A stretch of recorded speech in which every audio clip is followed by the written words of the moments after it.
오늘 본문의 주인공은 아브라함입니다. 아브라함. 하나님을 언약을 받기 전에는 아브라함, 하나 아버지는 높으시다 이름을 가지고 있었고요. 또 이름이 변화되면서 아브라함으로 열국의 아버지, 만국의 아버지, 열망의 아버지라는 이름이 바뀌는 사람.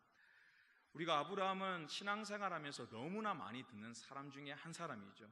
또 이 일화도 너무 많이 있기에 설교와 수많은 것을 통하여 가장 익숙한 사람이 아브라함이 될 수 있습니다. 사랑하는 성도님들은 아브라함 하면 무엇이 떠오릅니까? 많은 것들이 떠오르죠. 믿음의 조상, 또 언약을 받았던 사람, 축복을 받았던 사람, 또 이삭을 바쳤던 사람, 그리고 좀 부끄러운 내용이지만 자신이 살기 위해서 아내도 2번 팔았던 사람. 수많은 그러한 제목들이 들릴 수 있고 기억날 수 있습니다. 그러나 중요한 것은 많은 사람이 아브라함을 생각할 때 믿음의 조상이라고 생각합니다. 더 나아가서 신약에 가서도 예수님께서도 아브라함에 대한 것을 선포하시면서 또 구원의 대상, 믿음의 자손이라는 표현까지 할 정도로 아브라함은 지금까지도 많은 사람들에게 힘이 되고 능력이 되고 은혜가 되고 있습니다. 그렇다면 이 아브라함은 어떤 사람이었을까요? 먼저 그들의 배경을 우리가 살펴보면요, 여호수아 24장 2절 말씀을 바라보면 여호수아가 이제 이 아브라함의 가족에 대해서 좀 설명하는 부분이 있는데요, 같이 합독하도록 하겠습니다. 여호수아가 모든 백성에게 이르되 이스라엘의 하나님 여호와께서 이같이 말씀하시기를 옛적에 너희의 조상들 곧 아브라함의 아버지 나홀의 아버지 데라가 강 저쪽에 거주하여 다른 신들을 섬겼으니 라고 말씀하고 있습니다. 아브라함의 아버지가 데라였는데요, 어떤 사람이었냐면 하나님이 원하신 땅이 아닌 다른 데 거주하면서 그것으로 끝난 것이 아니라 다른 이방의 신을 섬겼다라고 말씀하고 있습니다. 아브라함의 고향인 갈대아 우르는요, 수메리인들의 나나신이라 숭배하는, 나나신이라는 이름을 부리는 신을 숭배하는 곳이었습니다. 이 갈대아 우르가 초승달처럼 생겼기 때문에 초승달의 여신이라고 얘기를 하면서 이 가뭄과 또 날씨와 강과 수많은 이러한 것들을 풍요를 가졌던 신으로 생각했다는 것이죠. 그래서 그 땅에 거주하면서 나나시라는 이 여신을 같이 섬기면서 심지어 우상을 섬기면서 그곳에 살았다라고 얘기하고 있습니다. 하나님께서 가장 싫어하는 것 중에 한 가지가 무엇이냐면 바로 우상 숭배라는 것이죠. 그런데 아브라함의 가문은, 특히 아버지였던 이 가족은, 아버지가 그 일을 감당하면 그 가족은 그 일을 감당할 수밖에 없는 그러한 가문과 모습이 되는 것이죠. 그런데 아브라함의 아버지가 딴 곳에 거주하면서 그냥 거주한 것이 아니라 다른 신을 섬겼다라고 말씀하고 있다는 것입니다. 그래서 가문적으로 볼 때 제사장의 집안인가 아니면 거룩한 집안이라 얘기할 수 없고 우상을 섬겼던 집안, 이렇게 설명할 수 있죠.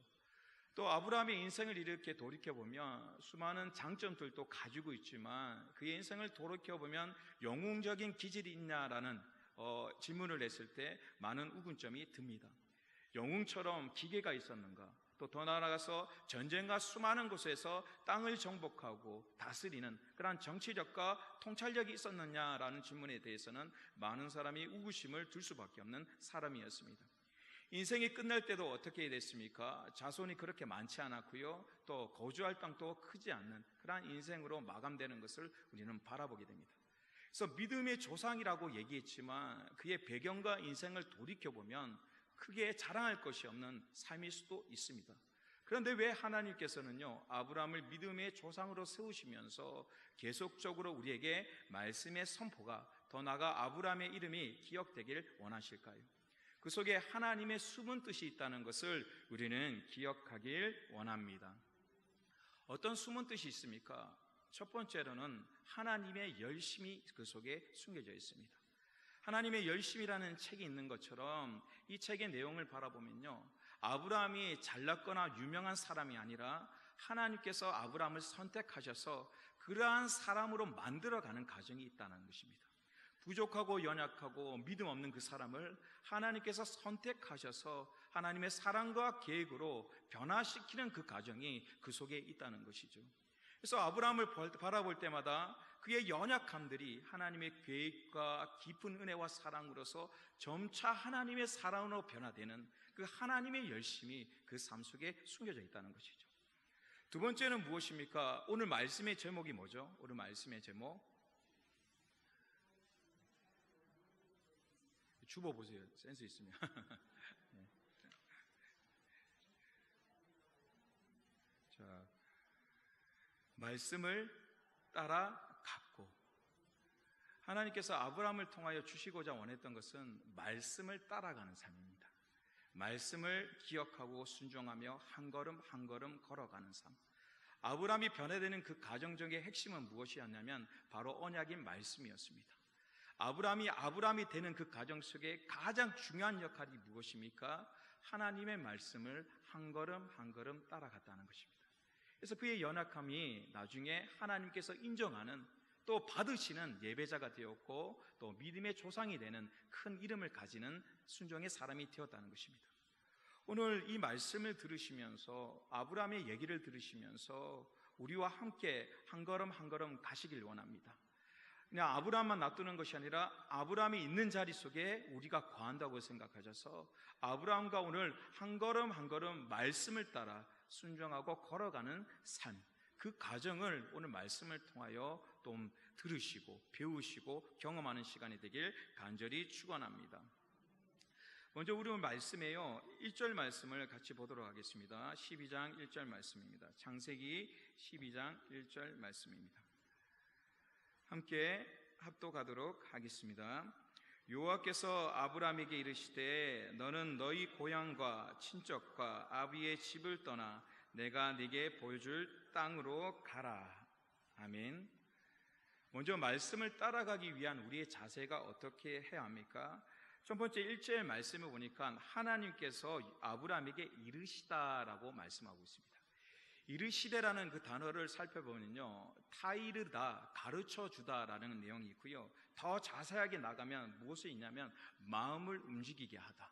거기서 더 깊게 들어가면 이르다는 뜻이 감동을 주어 상대방의 마음을 움직인다라는 뜻을 가지고 있습니다. 그래서 하나님께서 이르다는 것은 그냥 선포할 수 있고 명령할 수 있고 강력하게 강제로 이끌 수 있는 힘이 있는데도 불구하고 아브라함에게 어떻게 얘기하시냐면 감동을 주어 마음을 움직이게 하겠다라고 말씀하고 있다는 것입니다. 오늘 우리 심령 속에서요, 또 성경에 나오는 많은 사람들이 하나님께서 강권적으로 역사하셨지만 그 중앙에 무엇이 있었냐면 이르시는 마음이 있으셨습니다. 이르시는 것은 강제가 아닌 그들의 마음을 움직이는 것입니다. 그들의 마음이 스스로 움직일 수 있도록 계획하시고 사랑을 주시고 은혜를 주시고 때로는 매를 주심을 통하여 그들의 삶이 변화되는 것, 그 중심의 마음이 변화되는 것을 요청하고 원하셨다는 것입니다. 오늘 하나님께서요 아브라함에게 말씀하신 것처럼 오늘 우리에게 이르십니다. 우리의 마음을 움직이기를 원하십니다. 이 예배의 시간을 통하여 하나님의 음성이 울려져서 강제가 아닌 억지로가 아닌 내가 스스로 움직이는 삶, 스스로 하나님께 겸손히 순종하는 삶을 원하시고요, 그러한 삶을 만들어 주시겠다고 약속하시는 것입니다. 그래서 아브라함이 이르시다는 이 간단한 표현 속에는 하나님께서 뭐라고 말씀하시냐면 이러한 일이 생길 텐데 내가 강제로 억지로 힘들게 하는 것이 아니라 내가 이러한 상황으로 너 마음을 움직일 거야. 무엇으로요? 사랑으로서. 사랑으로서 네 마음이 움직여 예배자로서 하나님의 사랑하는 사람으로 세워줄 거라는 그 선포가 그 속에 숨겨져 있다는 것을 우리는 기억하길 원합니다. 오늘 우리의 인생도 그렇습니다.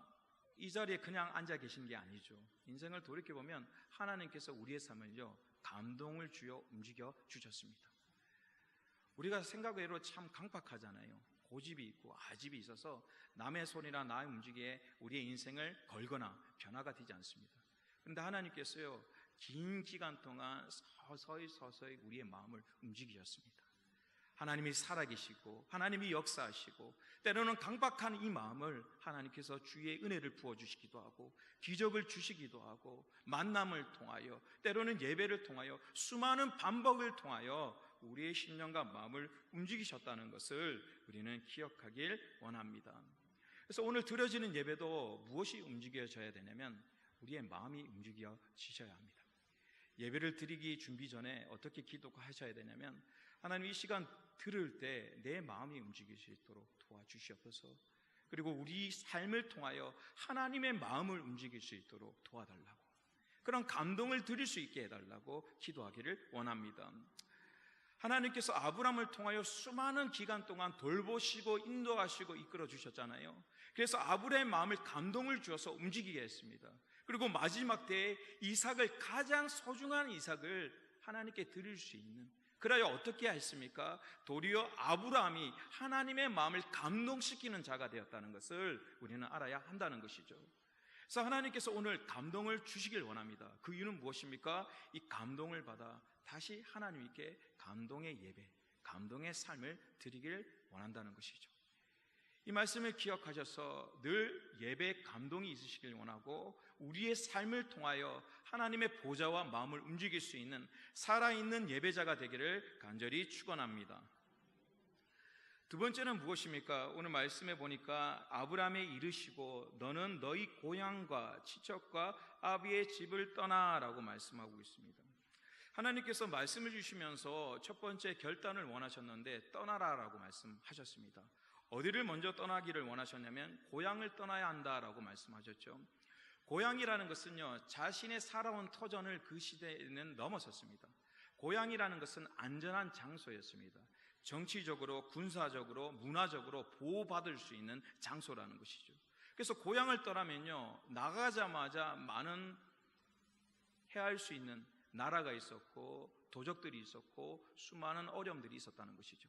그래서 고향을 떠난다는 것은 다른 나라에 이주한다는 개념이 아니라 죽음을 각오해야 하는, 그러한 정치와 문화와 경제, 의식주가 해결될 수 없는 그 안타깝고 어려운 길을 걸어야 한다라고 말씀하고 있는 것이죠. 그래서 고향을 떠나야 한다는 말씀은 무엇입니까? 그 깊이 속에는 정치적으로, 군사적으로, 문화적으로 모든 것을 버려야 한다는 의미가 가지고 있습니다. 두 번째는 친척을 떠나야 한다라고 말씀하고 있죠. 친척은 누구입니까? 나를 도울 수 있는 사람들입니다. 내가 어려움이 있을 때 누구한테 요청합니까? 사촌과 친척에게 손을 내밀기도 하고 경조사가 있을 때 부탁하기도 하는 것이죠. 그래서 가장 어려움이 있을 때 요청하고 찾을 수 있는 사람들이 누구입니까? 바로 친척이라는 것이죠. 그리고 세 번째로 마지막으로 떠나야 할 사람이 아버지라고 얘기하죠. 아버지는 무엇입니까? 근원입니다. 근원. 나의 마음의 근원이고 나의 생각의 근원이고 나의 육체의 근원인 그것이 아버지인 것입니다. 그래서 하나님께서 이르시면서 뭐라고 말씀하시냐면, 정치와 문화와 경제와 또 어려움이 있을 때 요청할 사람들을, 또 더 나가서 누구를 떠나라고요? 근원적인 아버지의 품을 떠나라. 다른 말로 정말 구별된 삶을 살아야 한다는 선포가 그 속에 있다는 것입니다. 왜입니까? 갈대아 우르는 영적으로 우상을 섬기는 땅이었고 모든 문화와 습관들이 들어갔던 땅이라는 것이죠. 그래서 하나님께서는 그 땅을 떠나면서 더 깊게 하나님을 의지할 수 없는, 하나님을 의지하게 만들지 못하는 모든 것들을 가감하게 버려야 한다라고 선포하고 계십니다. 어떤 선교사님이 간증을 들었었는데요, 이 선교사님이 태어날 때 고아가 되었습니다. 부모님들이 태어날 때부터 없어서 고아원에 성장하였고요. 그러다 늦가기 이제 30살 지나서 40살이 다 돼서 아직 혼자가 되었는데 이제 주님을 만나게 되었고요. 그래서 그 마음속에 이 하나님에 대한 열정과 사랑이 타오르면서 선교사가 되었다라고 결심하고 선교사 준비를 마감했습니다. 그러나 몸도 정상적이지 못한 삶이었기 때문에 많은 어려움이 있었는데요. 그래도 다행히 좋은 교회를 만나서 이제 훈련을 받고 선교사를 갈 이제 파송의 날이 오기 시작했습니다. 그러면서 파송의 날을 기다리면서 이제 정리를 해야 되겠다라고 집에 돌아오는데 눈물만 흘러지는 거예요. 왜? 없는 게 너무 많아요. 자신은 식구도 없고 가족도 없고 이제 먼 나라 나가야 되는데 건강도 없고 또 파송하는 교회도 개척해서 얼마 되지 않아서 후원적으로도 깊게 밀어줄 수가 없고, 그러니까 자기 삶을 돌이켜보니까 이제 당장 나가야 하지만 없는 게 얼마나 많은지, 다른 사람은 가족도 있고 교회도 있고 물질도 있고 수많은 것이 있는 것처럼 보이는데 자신은 주님을 믿고 주의 일을 감당하겠다라고 얘기하는데도 왜 없는 게 이렇게 많은지, 그래서 원망이 너무너무 되는 거예요. 원망이 너무 돼서 정말 이 길을 가야 되나 포기할 정도로 그 일주일간을 고민하게 된 것이죠. 그리고 토요일이 돼서 이제 주일날 파송 벗고 떠나야 되니까 이제 짐을 정리해야 되겠다라고 생각하고 캐비넷 2개 정도, 이제 짐이 많이 없으니까 2개 정도면 되겠다 하고 이제 가지고 와서 짐 정리를 하는데요. 새벽이 돼도 짐 정리가 되지 않는 거예요. 이유가 뭡니까? 들고 갈 게 꽤 많은 거예요. 옷도 좀 가져가야 되고 신발도 좀 가져가야 되고 또 필요한 것도 채우기 시작하니까 캐비넷 2개 가지고 안 되는 거예요. 그래서 계속 고민되는 거예요. 무엇을 버려야지? 무엇을 가져야지? 그러한 순간에, 그 고민의 순간에 갑자기 마음에 울려오는 음성이 있었는데 무엇이냐면 가진 게 많구나. 가진 게 많구나. 없다고 생각했는데 지금 결단하여 짐을 싸기 시작하니까 의외로 주신 것들이 참 많구나. 신발도 여러 켤레가 있고 옷도 여러 켤레가 있고 여러 가지 사용할 물품도 여러 가지가 있고 하나님이 주신 것이 참 많구나 라는 생각이 들면서 회개 기도를 했답니다. 그래서 그 새벽에 회개 기도를 하면서 하나님 죄송하다고, 하나님 원망한 거 없다고 생각했는데 가진 것이 참 많았다고. 그래서 이제부터는 하나님 정말 세상의 방법이 아닌 하나님만을 의지하며 살겠습니다라고 결단하면서 캐비넷을 다 버리고요, 성경책 한 권과 자신이 입은 옷만 입고 비행기에 파송을 받고 비행기에 탄 것이죠. 근데 중요한 것은 비행기 타면서 먼 거리를 가면서 마음에 또 갈등이 되잖아요. 챙겨올까 안 챙겨올까, 그런 갈등 속에서 계속 눈물로서 기도를 했대요. 그리고 공항에 딱 내렸는데 어디를 가야 할지 모르는 상황이었잖아요. 그래서 앞에서 이제 입구를 나와서 기도를 하는데 어떤 사람이 툭툭 치는 거예요. 생전 처음 온 나라고 아는 사람은 없고 자신이 온다는 사실도 아무도 모르는 상황인데 어떤 사람이 툭툭 치면서 이제 얘기를 하는 거예요. 한국 사람이 뭐라고 얘기하냐면 한국에서 오신 선교사님이냐고. 그렇다고. 어떻게 아시냐 그러니까 2년 전부터 하나님께서 마음에 감동을 주셔서 준비를 하고 있었대요.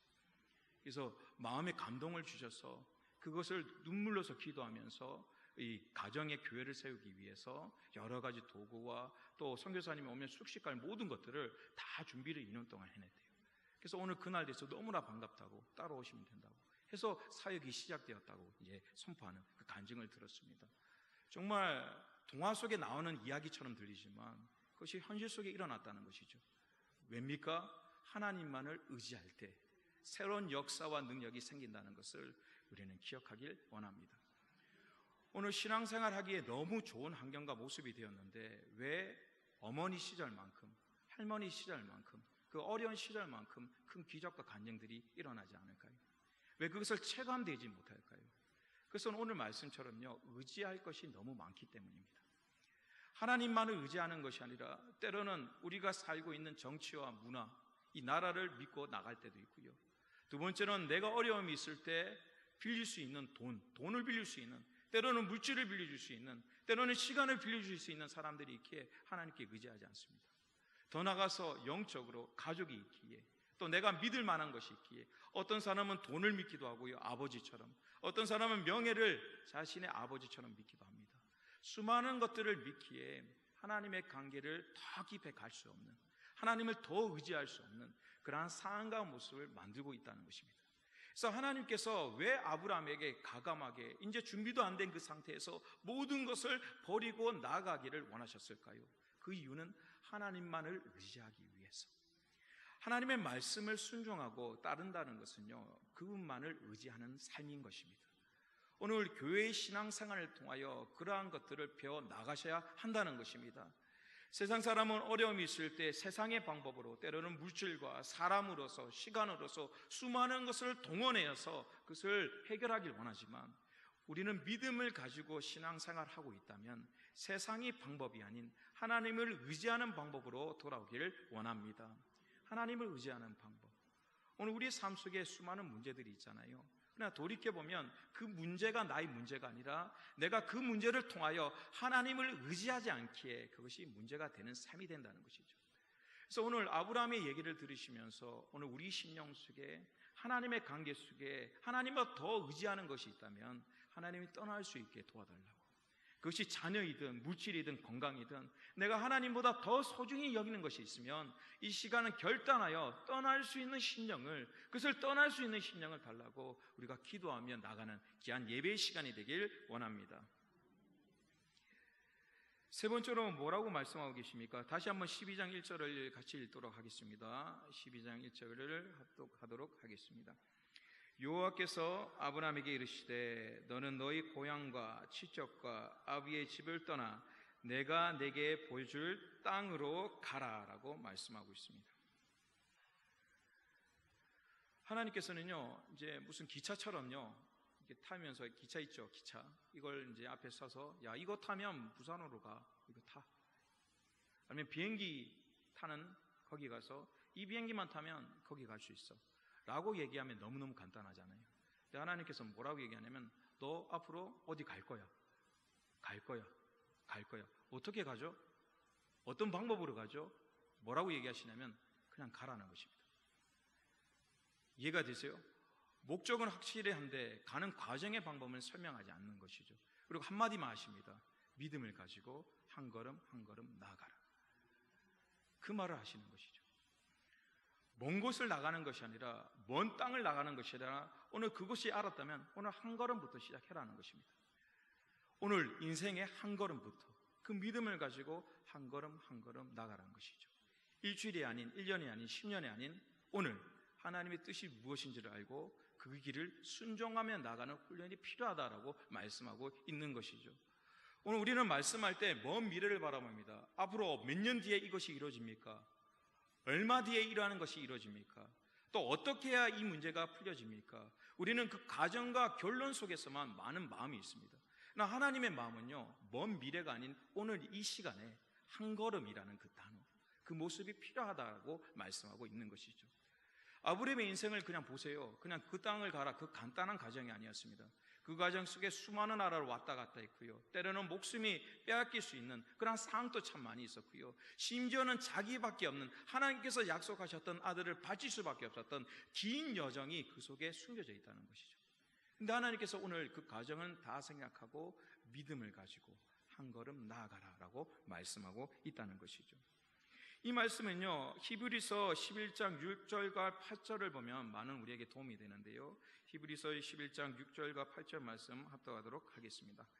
믿음이 없이는 하나님을 기쁘시게 하지 못하나니 하나님께 나아가는 자는 반드시 그가 계신 것과 또한 그가 자기를 찾는 자들에게 상 주시는 이심을 믿어야 할지니라. 8절 말씀에 믿음으로 아브라함은 부르심을 받았을 때에 순종하여 장래의 유업으로 받을 땅에 나아갈새 갈 바를 알지 못하고 나아갔으며 라고 말씀하고 있죠.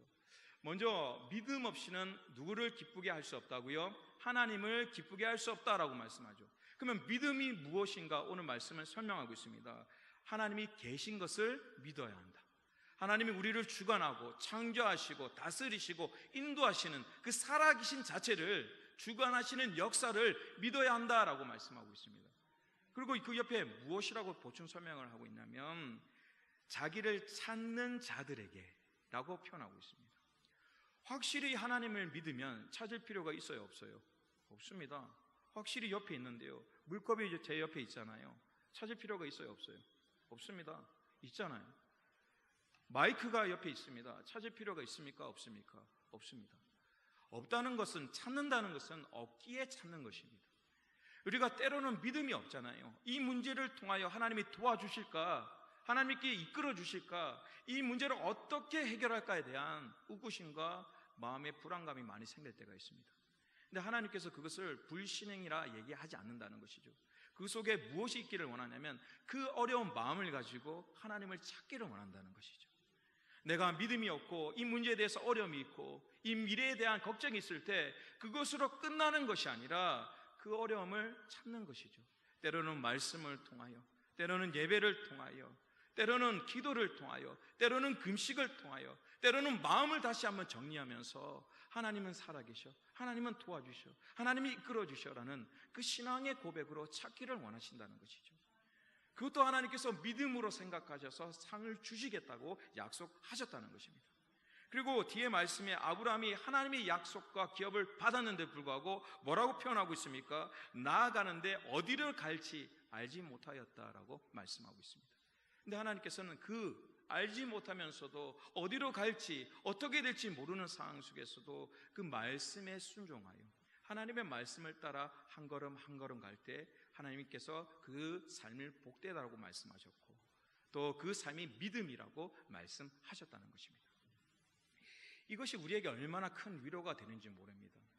하나님께서 100가지를 가정을 다 설명하시고 이거 한 가지라도 어기면 이 천국으로는 가정 속에 이 가정의 단계를 하나로 생략하고 없어버리면 너 믿음 아니야, 너 천국 아니야 라고 얘기한다면 우리가 얼마나 많이 낙심하게 되겠습니까? 쉽게 얘기해서 2019년도에 주일 성수 한 번이라도 빠지면 천국 못 간다라고 얘기했을 때 어떻게 생각하세요? 그리고 365일 동안 한 번이라도 기도를 빠지게 되면 천국 갈 수 없다라고 얘기한다면, 그리고 천국 가기 전에 50명 이상 30명 이상 전도하지 못하면 안 된다라고 얘기했을 때 우리가 신앙생활이 즐거운 마음이 들겠습니까? 굉장히 괴로운 것이죠. 그것은 율법이 되는 것이죠. 근데 하나님께서는 그렇게 말씀하지 않은 것입니다. 뭐라고 얘기하시냐면 믿음을 가지고 가라는 것입니다. 오늘 전도 못하였다면 내일 믿음을 가지고 한 걸음 한 걸음 또 나아가라는 것입니다. 오늘 기도를 못하였다면 하나님의 믿음으로서 오늘 기도하는 자리에 나오라는 것입니다. 그래서 다른 말로 포기하지 말고 한 걸음 한 걸음 전진해 나가는 것을 바로 믿음이라 말씀하고 있다는 것입니다. 그래서 우리의 의로, 우리의 생각과 공로로서 천국과 구원을 얻는 것이 아니라, 그래서 오로지 믿음이 있을 때, 오로지 그 믿음의 시작이 있을 때 구원이 시작이 된다는 것을 우리 마음속에 새기길 원하십니다. 오늘 믿음으로 한 걸음 한 걸음씩 나아가는 자세가 참 필요한 것 같습니다. 오늘 우리의 신앙 속에 어느 순간에 육체적인 질병과 또 환경과 자녀를 돌봐야 하고 손자를 돌봐야 하는 수많은 어려움 때문에 기도하는 자리, 말씀을 보는 자리, 때로는 하나님 말씀에 순종하는 모든 것들을 포기하고 그냥 형식적으로 살아갈 때가 얼마나 많은지 모릅니다. 첫사랑이 있을 때는 기도 가운데 하나님의 임재가 느껴졌고요, 예배 가운데 마음의 심령이 때로는 통곡할 정도로 그 말씀이 나에게 칼이 되어서 심장을 도려낼 만큼 회개할 수밖에 없는 그런 고통을 주기도 하였고요, 때로는 세상이 줄 수 없는 평강, 세상과 무엇과 바꿀 수 없는 그 평강의 은혜를 주시기도 하였고, 수많은 역동성 있는 삶이 되었는데 어느 순간에 예배를 드려도, 말씀을 들어도, 기도를 하여도, 봉사를 하여도 뭔가 모를 허전함들이 있는, 심지어 예배를 끝나고 난 뒤에도 삶의 태도와 모습은 전혀 변함이 없는, 달라진 것이 없는 그런 인생을 살아갈 때가 많다는 것이죠. 왜 그럴까요? 그 핵심은 오늘 말씀에 있습니다. 우리가 의지하는 것을 떠나지 못하고요, 한 걸음 한 걸음 나아가는 것을 포기했기 때문입니다. 그렇게 우리는요 퇴보되는 것이죠. 더 직분과 신앙의 연수는 올라가지만 우리의 신앙의 믿음의 폭과 그릇은 자꾸 줄어가는 인생, 그런 인생이 된다는 것이죠. 그러나 여기서 중요한 것은요, 마지막 때에 하나님과의 마지막에 결산이 있다는 것입니다.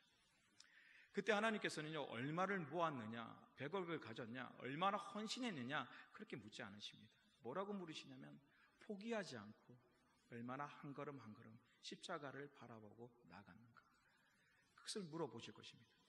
얼마나 많은 건설을 누리는 것이 아니라 하루하루 인생의 그 시간 속에서 신앙을 포기하지 않고, 기도를 포기하지 않고, 말씀의 순종을 포기하지 않고 얼마나 한 걸음 한 걸음 나갔는가.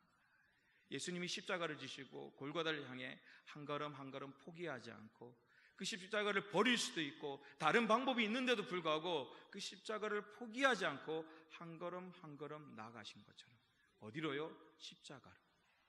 우리 인생의 삶을 하나님께서 그렇게 보시기를 원하시는 것이죠.